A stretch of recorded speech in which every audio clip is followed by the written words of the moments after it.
I'm Patrick from Last Records, and today I'm covering 6 times theme parks went incredibly wrong. And after these stories, I'll never look at them in the same way again. From a woman opening her car door in a lion enclosure, to a police officer flying over the wall of a slide mid-race, ending the fun in the most brutal way possible. It was June 17th, 2017, and mid-afternoon heat pressed down on a resort water park in central Texas, where a winding, lazy river looped through landscaped rock formations and artificial palm groves. The park had been built in the late 1990s, and while the surface attractions had been updated over the years, much of the underground infrastructure, pumps, grates, plumbing, remained original. Hadley Krenwelge was 34 years old and worked as a physical therapist at a rehabilitation clinic in San Antonio. She was in town for her best friend's bachelorette weekend, 8 women sharing a rented house near the park, splitting the trip between pool days and evenings out. Hadley was the planner of the group,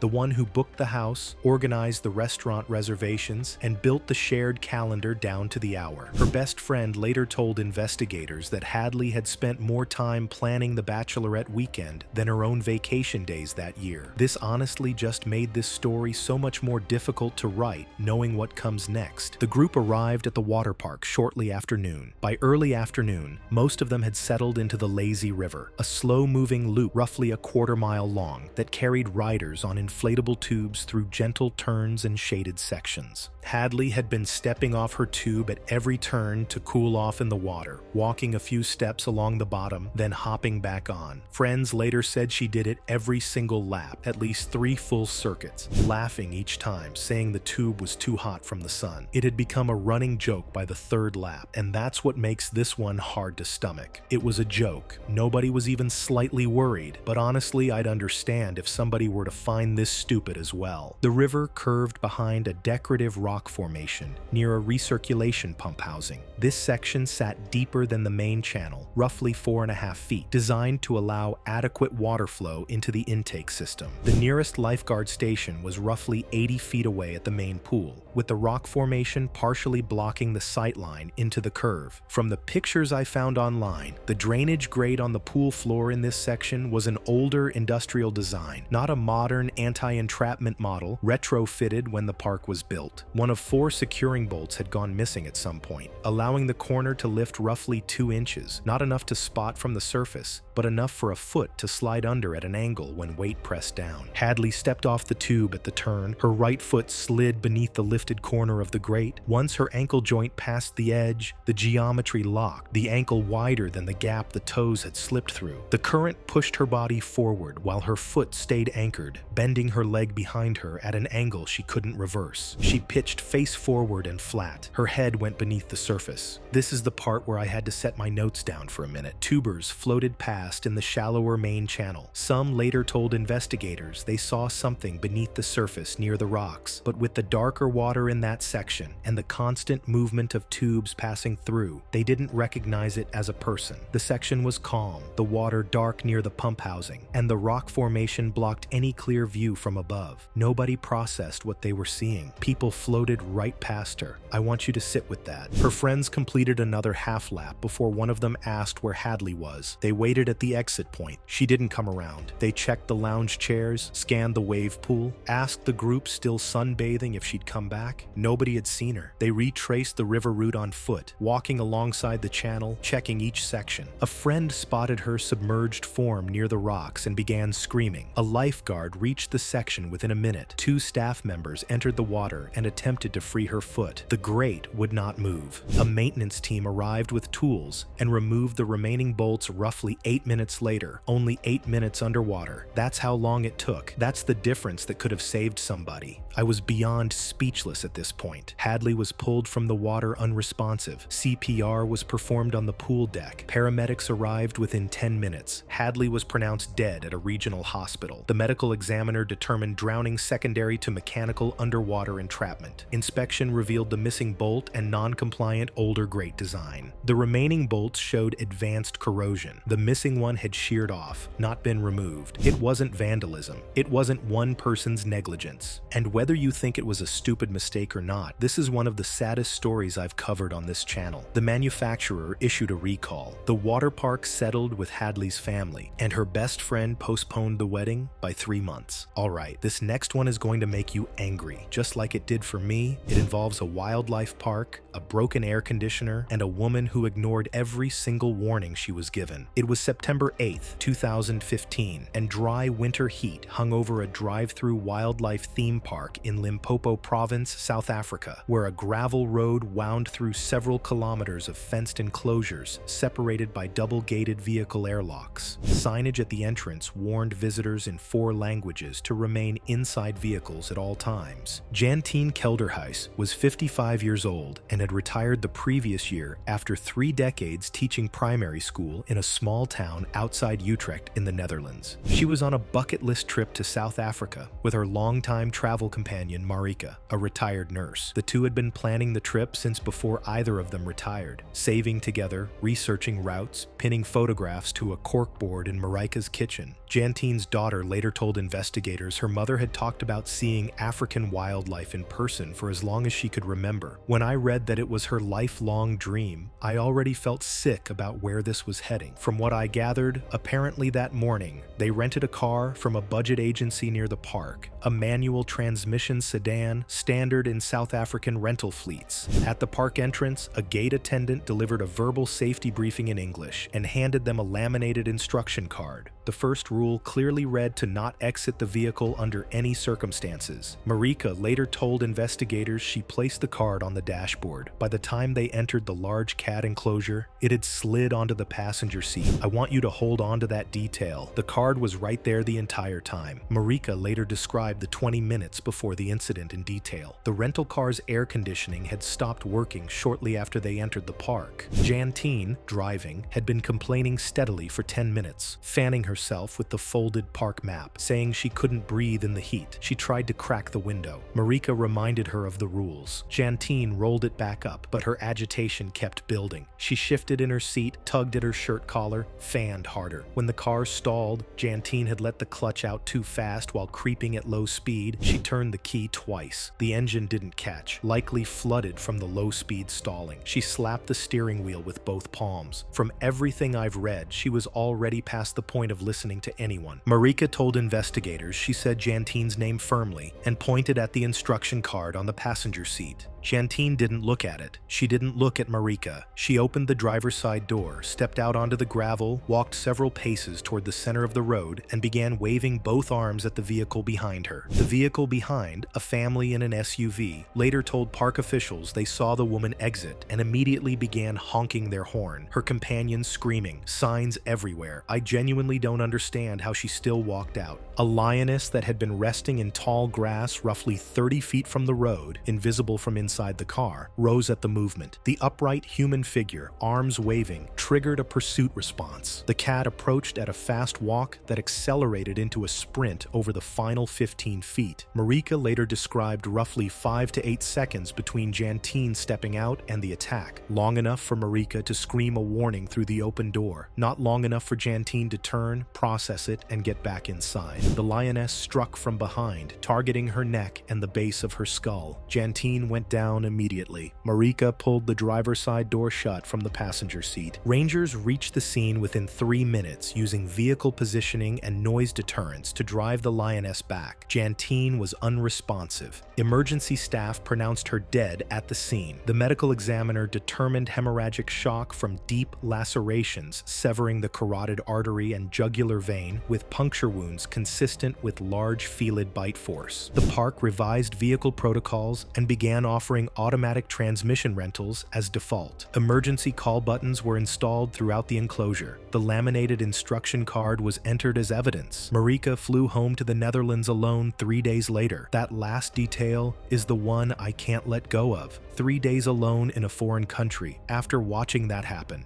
This next story messed me up in a way I wasn't expecting because it involves bumper boats, a ride I went on dozens of times as a kid, and a choice that took 5 minutes and changed everything. It was August 23, 2014, and late summer light stretched across a lakeside amusement park in the Masuria Lake district of northeastern Poland. where a cluster of aging rides and game stalls sat on a grassy clearing between the lake shore and a birch forest.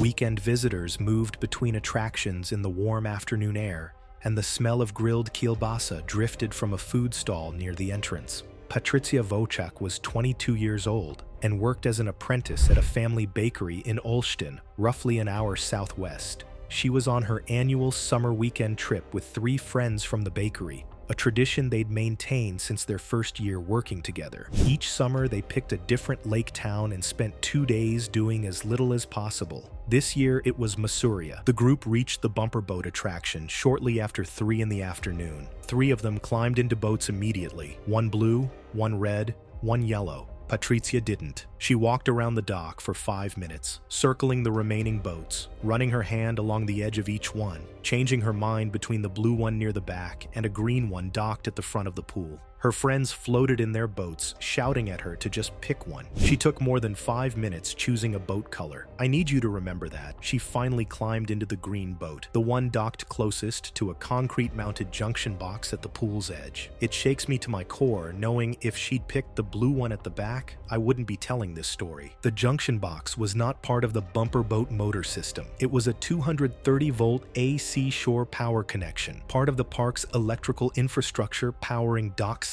lighting, the operator's booth, and a water circulation pump. Years of exposure to lake water, rain, and seasonal freeze-thaw cycles had corroded the insulation around the box's internal wiring. Patricia stood barefoot on the wet concrete dock, gripping the green boat's wet gunnel with her right hand as she lowered herself in. Corroded insulation had energized both the surrounding pool water and the wet dock surface at different electrical potentials. Current passed through her hand, across her chest, and out through her feet. A hand-to-feet pathway directly across the heart at mains voltage. When I read the electrical report, that pathway across the heart is what stopped me cold. She stiffened upright for a moment, then collapsed forward into the boat. Her hand remained gripping the gunnel for a second before releasing. The boat drifted slowly away from the dock. Her friends, already floating nearby, initially laughed. She was slumped forward with her head down, not moving, and they assumed she was doing a bit, playing dead to get back at them for rushing her. One friend called her name, then again louder. Another steered his boat alongside and bumped it against hers. Patricia didn't react. Her arms hung limp over the gunnel, trailing in the water. The laughter stopped, and just even visualizing that, I can't get the image out of my head. The operator cut power to the attraction roughly 40 seconds later when the shouting from the pool reached him. 2 bystanders waded into the shallow boarding area and pulled Patricia from the boat onto the dock. A visitor with first aid training began chest compressions immediately. Paramedics arrived within 12 minutes and continued resuscitation during transport. Patricia was pronounced dead at a regional hospital. The medical examiner determined the cause of death to be cardiac arrest from electrical shock,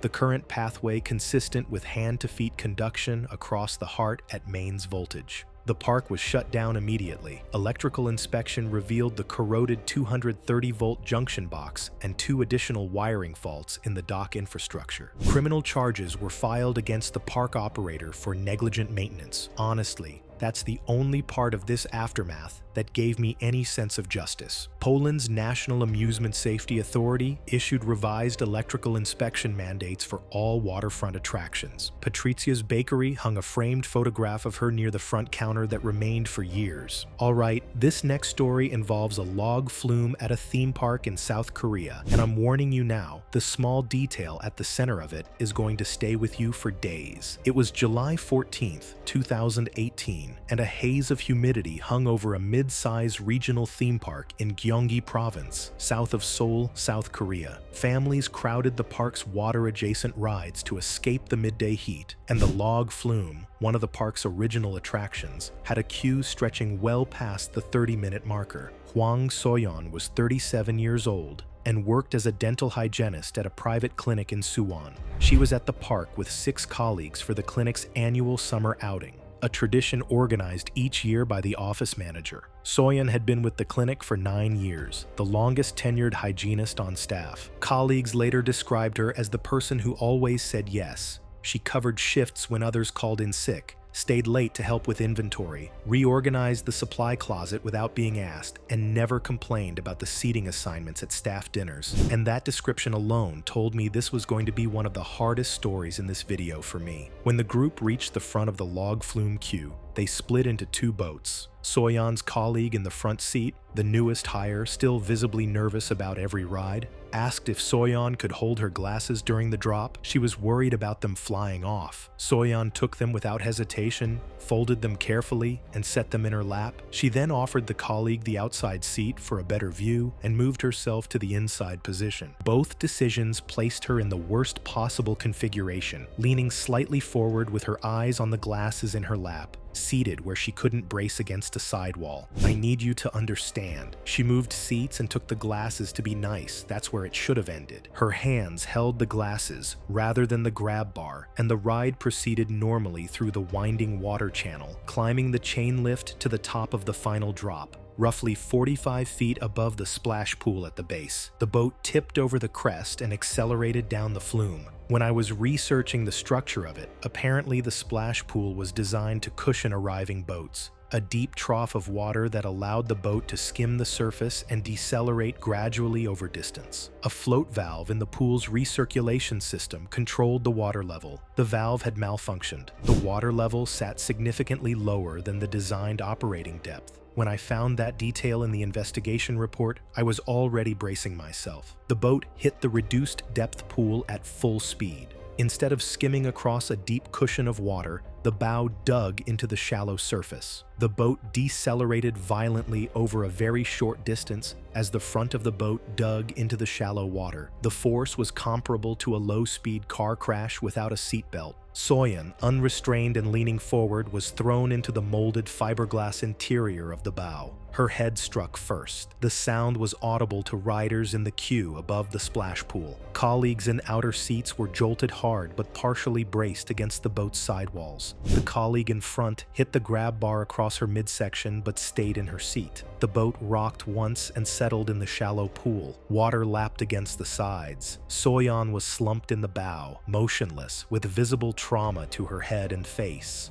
The glasses were found on the floor of the boat beside her, still folded. That's the detail I'm going to carry forever from this one. The colleague who had asked her to hold them was the first to reach her. Park staff reached the splash pool within 2 minutes. Soyeon was transported to a regional hospital and pronounced dead. The medical examiner determined fatal cranial fractures and cervical spine injury from high-velocity forward deceleration against a fixed interior surface. Investigation traced the failure to a float valve that had exceeded its service life by 14 months. Replacement had been scheduled twice and deferred both times. The shallow water turned a gradual deceleration into an abrupt stop, multiplying force several times beyond design. The ride was permanently shut down. The park settled with Soyeon's family. Her clinic retired her operatory chair and placed a memorial in the break room. The colleague whose glasses she'd been holding transferred clinics the following month. I don't have anything to say about that. It just breaks me. This next one made me angry in a way no other story on any video of this channel ever has. It involves a ride technician and a 15-minute safety procedure he refused to follow. It was April 11th, 2016, and a cold spring morning settled over a regional theme park in Baden-Württemberg, southern Germany. The park wouldn't open to visitors for another 3 hours, but maintenance crews were already scattered across the grounds, running pre-opening test cycles on the rides. Breath fogged in the early air, and the walkways sat empty under gray overcast. Beno Kerschbaum was 24 years old and in his third season as a seasonal ride technician at the park. The job ran spring through autumn, filling the months around his winter carpentry apprenticeship in a nearby town. He knew the park's systems thoroughly: ride mechanics, control software, sensor calibration, and took visible pride in how quickly he could resolve faults. Co-workers later told investigators he was always the fastest technician on the morning crew, clearing issues before anyone else had finished their first coffee. They also said he never followed lockout lockout-tagout procedure. The protocol required a full system shutdown, physical locking of the power source, and tagging the control panel before anyone entered a track zone, a process that took roughly 15 minutes from initiation to clearance. Beno said the sensor faults took 30 seconds to fix, and the full shutdown was a waste of everyone's time. He'd done it dozens of times without incident. One co-worker later told investigators she had confronted him about it twice. Both times he tapped his watch and told her the park opened in 20 minutes. She warned him twice. I keep thinking about what that must feel like for her now. That morning, a recurring sensor fault had triggered a stoppage on a mid-size coaster during test cycles. Beno had arrived ahead of the rest of the crew to clear it before they reached that section of the park. He was alone. The ride operator was in the station roughly 40 feet away, monitoring the control panel with no direct sight line to the sensor column. So according to one article I read, the track zone was enclosed by perimeter fencing with a single maintenance gate. The gate had an interlock. Opening it forced an automatic system shutdown and required a full restart. 15 minutes. Beno ducked under a low section of the perimeter fencing instead. He walked to the sensor housing mounted on a support column roughly 40 feet from the station. The ride control system registered no gate opening. As far as the software was concerned, the track zone was empty. Beno crouched at the column base and began working on the sensor. He had no radio. No one in the station knew he was there. Alone, no radio, no lockout. When I read that, I knew this story was going to be tough, regardless of my personal opinions. The system completed its diagnostic reset cycle. With no interlock triggered and all automated checks reading clear, the software dispatched the next test car at full operational speed. The ride operator heard the dispatch tone and looked up from the panel. He later told investigators he saw the car leave the station and realized within seconds that he hadn't confirmed the track was clear. But the car was already past the first curve. He hit the emergency stop. Magnetic brakes engaged on the next straight section, but the car had already passed the support column. The feeling of being too late in a situation like that, I still can't process what that must have felt like. Co-workers reached the column within a minute. Beno was pinned between the car and the fixed structure, unresponsive, with catastrophic visible injuries to his torso. Emergency services arrived within 15 minutes. Beno was pronounced dead at the scene. The medical examiner determined fatal crush injuries to the chest and abdomen, traumatic thoracic compression with organ rupture. The park was fined by the Federal Workplace Safety Authority. Investigation revealed multiple technicians had been bypassing lockout-tagout for at least 2 seasons. Several testified they'd seen Beno enter track zones during live test cycles on previous mornings. They all saw it for 2 seasons, and nobody stopped it until someone died. That angers me beyond belief. The park implemented 2-person verification and motion sensors. The co-worker who warned him twice was not disciplined. This last story is the one I saved for the end, and it for a reason. It starts with something as stupid as 2 grown men timing each other on a water slide. It was January 5th, 2019, and late morning sun burned through coastal haze over a water park in Santa Catarina State, southern Brazil.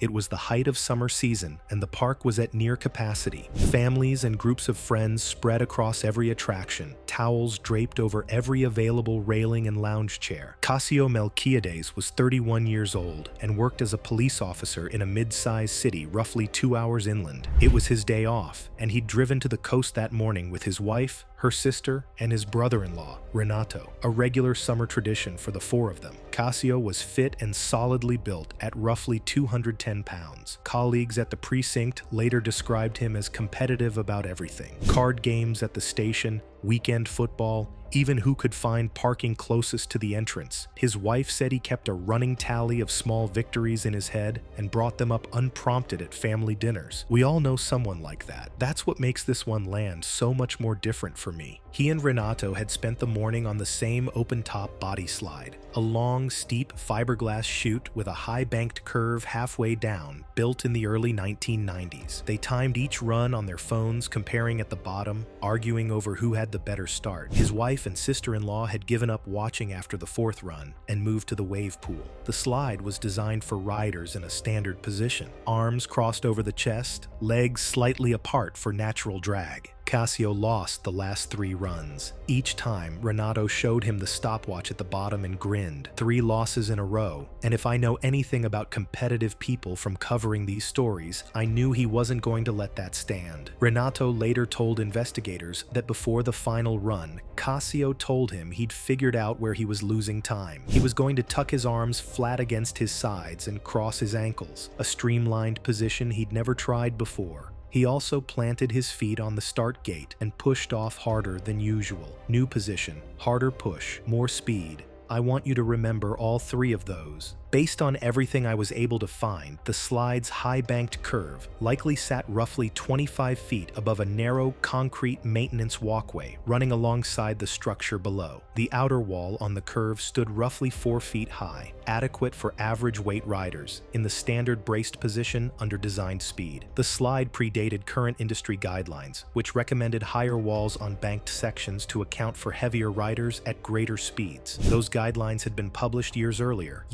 The fix existed on paper and nobody built it. This is one of the parts that makes my blood boil. The park had not been retrofitted. Casio entered the curve significantly faster than any previous run. His streamlined position eliminated the drag the slide's design relied on to regulate speed through the bank. His 210-pound frame pushed him higher up the curved wall than intended. At the apex of the bank, his shoulders crested the top of the 4-foot wall. His momentum carried his upper body over the edge. His hips followed, and he went over. When I first read those words in the report, I just stared blankly at my screen for the next 30 minutes. A park employee on the walkway below later told investigators she heard a shout above her, looked up, and saw a body tumbling off the edge of the slide. She said it happened so fast, she didn't process what she was seeing until he hit the ground. Casio struck the concrete walkway roughly 25 feet below the curve's outer lip. The employee radioed for help immediately. Emergency responders reached the walkway within minutes. Casio was pronounced dead shortly after arrival at a regional hospital. The medical examiner determined catastrophic cranial fractures and cervical spine dislocation from a high-altitude fall onto a hard surface. The park closed the slide immediately. Engineering review found the wall height fell below updated guidelines the park had never implemented. The slide was permanently decommissioned.